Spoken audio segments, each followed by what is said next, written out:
دفعہ کا ذکر ہے کہ ریاست مغل پور میں ایک بادشاہ حکومت کرتا تھا جو کہ اچانک سے بیمار پڑ گیا۔ ریاست کے کئی ڈاکٹرز بادشاہ سلامت کی خدمت میں حاضر ہوئے مگر کوئی بھی انہیں ٹھیک نہ کر پایا اور بادشاہ سلامت کی بیماری بڑھتی ہی گئی۔ یہ دیکھ کر بادشاہ سلامت بھی پریشان ہو گئے۔ اب تو بادشاہ کو بھی یقین ہو گیا تھا کہ وہ زیادہ دن تک زندہ نہیں رہ پائیں گے۔ بادشاہ سلامت نے اپنے خاص ملازم کو بلایا اور اس سے کہا، مجھے لگتا ہے کہ یہ بیماری میری جان نہیں چھوڑے گی۔ میں مرنے سے پہلے اپنی ریاست کے لوگوں سے ملنا چاہتا ہوں۔ میں ابھی یہ اعلان پوری ریاست میں کر دیتا ہوں تاکہ لوگ آپ سے ملنے آ جائیں۔ یہ سن کر بادشاہ سلامت کہنے لگے، نہیں نہیں، یہ اعلان کرنے کی ضرورت نہیں۔ دراصل میں خود اپنی ریاست کے لوگوں سے ملنا چاہتا ہوں۔ تو میرا جادوئی قالین لے آؤ، میں اس پر بیٹھ کر اپنی ریاست کے لوگوں سے ملنے جاؤں گا۔ بادشاہ کا یہ حکم سن کر تعمیل کی گئی اور بادشاہ سلامت نے اپنا بھیس تبدیل کیا اور جادوئی قالین پر بیٹھ کر اپنی ریاست کے اندر پہنچ گئے۔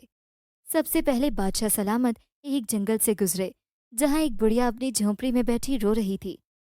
بادشاہ نے اسے روتے ہوئے دیکھا تو وہ اس سے کہنے لگے، اماں جی، آپ کون ہیں اور کیوں رو رہی ہیں؟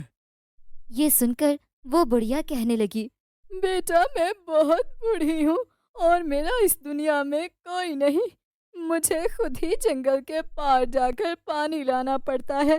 مجھے رات سے بہت بخار تھا، اب میں پانی کا گھڑا سر پر اٹھا کر نہیں آ سکتی۔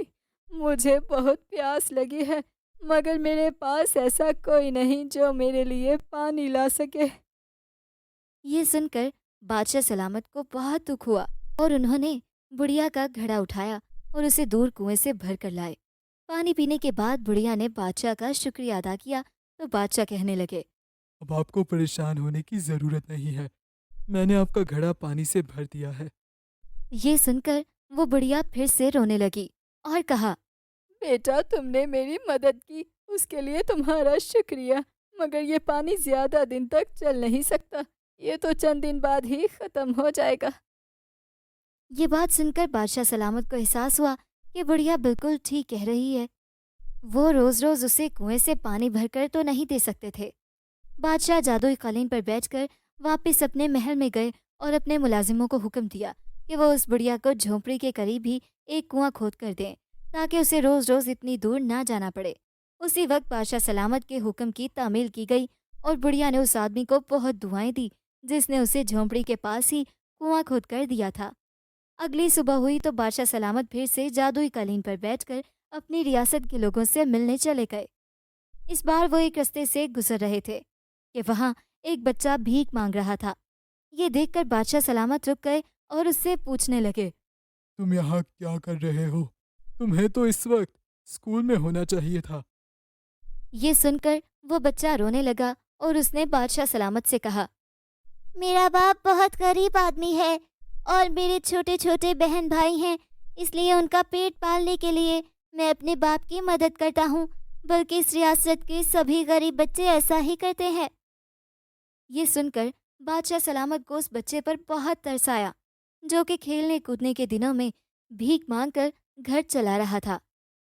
بادشاہ سلامت واپس محل میں آئے تو انہوں نے حکم دیا کہ ریاست کے سبھی غریب بچوں کی تعلیم مفت کر دی جائے اور پڑھائی مکمل کرنے تک ان کے گھر کا خرچہ بھی اٹھایا جائے۔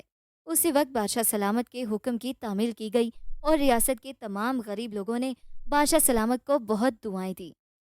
اس رات بادشاہ سلامت کو بہت پرسکون نیند آئی اور اگلے دن جب وہ پھر سے اس جادوئی قالین پر بیٹھ کر اپنی ریاست کے اندر گئے، وہ ایسی جگہ پہنچ گئے جہاں دو آدمی آپس میں لڑ رہے تھے۔ بادشاہ سلامت ان کے پاس پہنچے تو ایک آدمی دوسرے سے کہنے لگا، تم نے میری گائے چوری کی ہے، تم اسے واپس کر دو ورنہ میں بھی تمہاری بھینس چرا لوں گا۔ یہ سن کر وہ دوسرا آدمی کہنے لگا، دیکھو مجھ پر خواہ الزام لگا رہے ہو، میں نے تمہاری گائے نہیں چرائی، اس لیے اگر تم میری گائے چرانے آئے تو میں تمہارا سر پھاڑ دوں گا۔ بادشاہ سلامت ان دونوں کی باتیں سن رہے تھے۔ انہوں نے یہ دیکھا تو کہنے لگے، ارے بھائی، تم دونوں خواہ لڑ رہے ہو۔ جب وہ آدمی کہہ رہا ہے کہ اس نے تمہاری گائے نہیں چرائی تو تم اس کی بات مان لو